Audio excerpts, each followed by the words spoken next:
go. She brought the eggs. Got the good stuff and veggie sticks. Cool. Oh.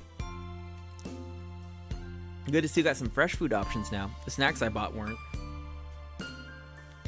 Kara shook her head at him and let out a soft laugh, as though she wouldn't have expected anything else. I seriously hope you're feeding yourself better than that at home. Yeah, of course, just not on trips. I could live with that then. She looked over him fondly, her eyes at last focusing on his face and filling with emotion. I'm gonna miss you, baby. Me too. I'm gonna miss me too.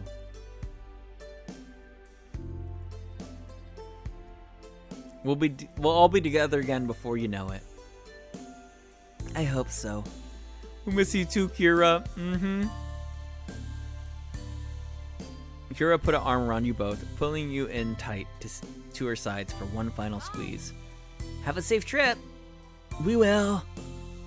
With one last goodbye, you exited the apartment, though Cove hesitated for a moment in the door, his expression distant.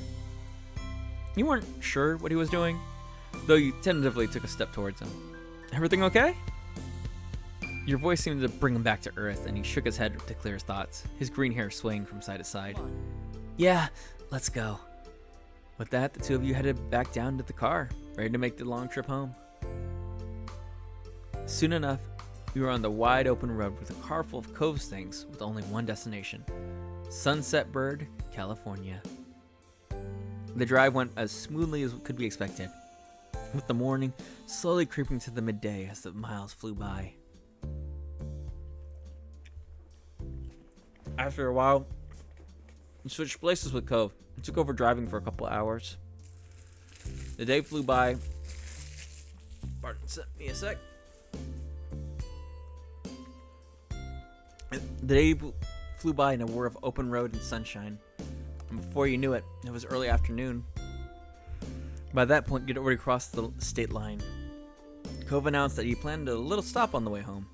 He was quite pleased with himself as you arrived at the precipice, the Redwood National Park. So you drove me off into the middle of nowhere so you can show me your redwood.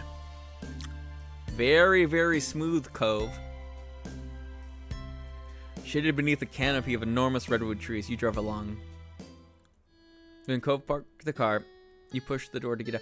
Also, this is kind of like a throwback moment to like when we were on our previous road trip.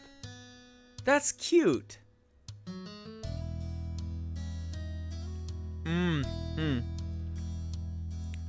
Enormous redwood trees. The big trees. Yeah, the enormous redwood trees surrounding you on all sides. Their massive trunks shooting straight up to the canopy of foliage ahead.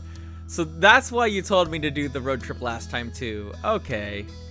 There are too many of them to count, stretching on for as far as you could see. You squinted against the sunlight that was peeking through the leaves and dancing on the paths for you. It's great, right?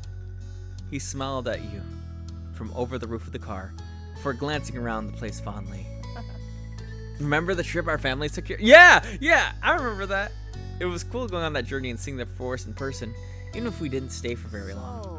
And I guess we could stay for even less this time, but honestly though, you can't, Cove, you do realize that like, if we didn't come here, we would have more time to eat breakfast with your mom.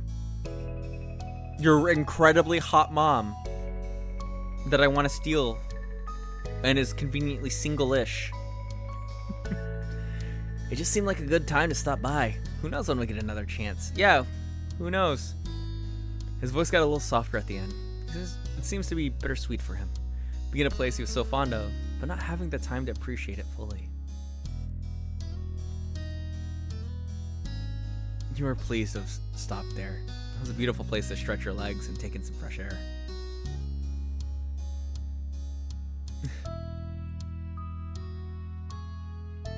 Better than taking a break at a gas station. Cove nodded, his eyes drinking in the nature that surrounds you. It's more beautiful anyway. The two of you walked around for a while, completely dwarfed by the sheer scale of the redwoods. You kind of put your view of yourself and everything in a strange perspective. You took in a lungful of clean forest air, listening to the sounds of the birdsong, and cool breeze rustling through the underbrush, taking advantage of the space to move around freely. however you felt about being there, it was a totally different scene than sitting in that old car for hours and hours. You walked closer to Cove. He seemed tense when you approached, but he didn't move away. Eventually he relaxed a little, and the two of you just walked along in a comfortable silence. Being here again, you couldn't help but reminisce about what else happened during that trip you'd taken all that time ago. There were a lot of things that reminded you of it recently. You looked over at Cove, who seemed to be lost in the peace of the place, and you wondered if any of it crossed his mind. Smiling at the sight, you thought back of what had been a highlight of that long-gone vacation. Oh man, 1 and 3 are so good.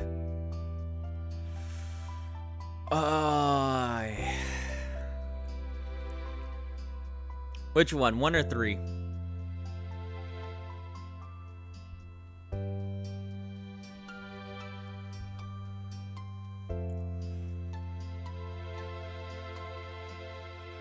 I'm going to lean on 1 because any excuse I have to talk about Liz, I like to use.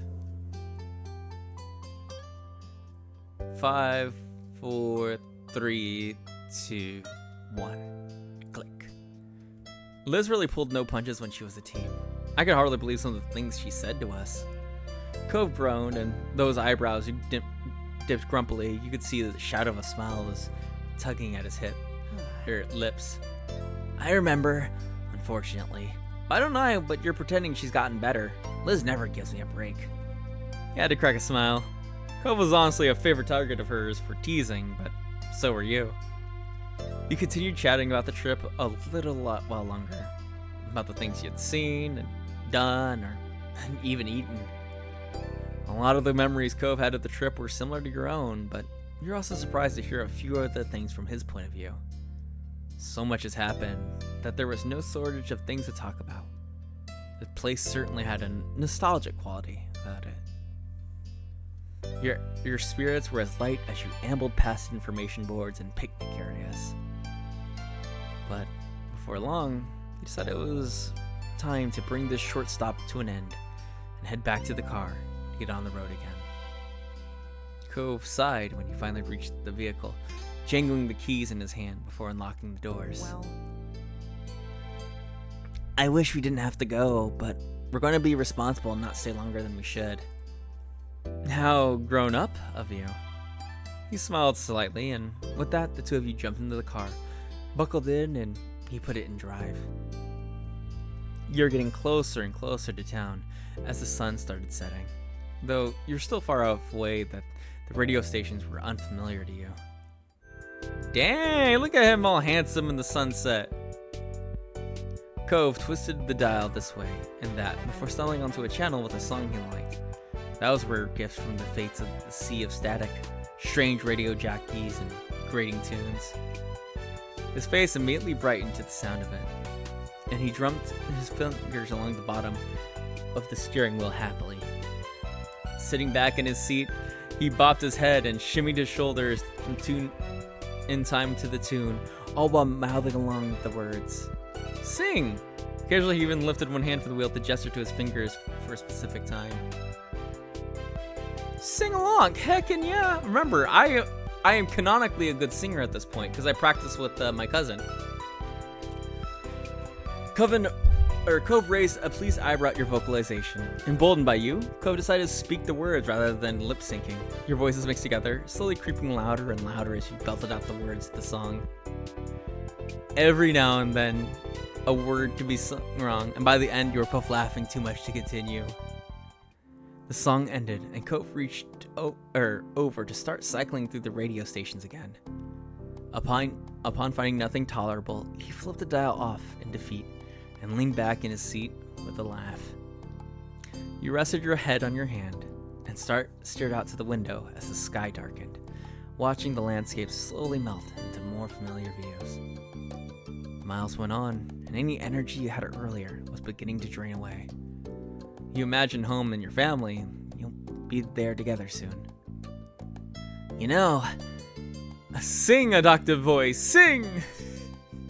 You know, I've spent all of these years living in Sunset Bird and taking a few weeks each summer visiting my mom in that second room. It's not like that's gonna happen anymore. Not really. I mean, I can still see my parents, but the way it all works between us has changed. Forever. He paused, silent stretching. A serious look settled on his face, his thoughts far away.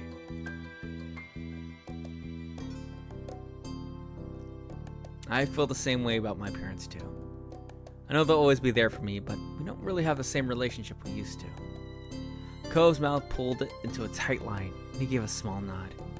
You got the feeling that he understood how you felt. Cove stared right ahead, down the long, long road. The path looked like it'd never end from where you were, but that wasn't true. Eventually, he found a few more words to say. I'm so glad. I think it's good we were able to do this trip without any parents or chaperones. It was just us. We did it all. I don't know, I feel a little more independent now. A little more ready for what's up ahead. Right. It's like a first real step to be on our own all the time. It'll be here before we know it. The topic seemed to wear on Cove, and he made an attempt to find something else to speak on. So, I'm kind of sad about getting back. I'm gonna miss having you right there tonight. He grimaced and leaned forward, his shoulders tense and eyes hyperfixated on the road ahead. I'm sorry, I didn't mean that to sound weird or anything, it's just nice to hang out. Yeah, it did sound weird. That isn't strange, I can understand. No, that did sound weird. Just say it's okay, it's okay. Cove gave you a small smile, one that you returned, and the two of you fell into a more comfortable silence. The sky outside grew ever darker as the hours passed by. The stars blinking on like tiny fireflies painted into a canvas of blue.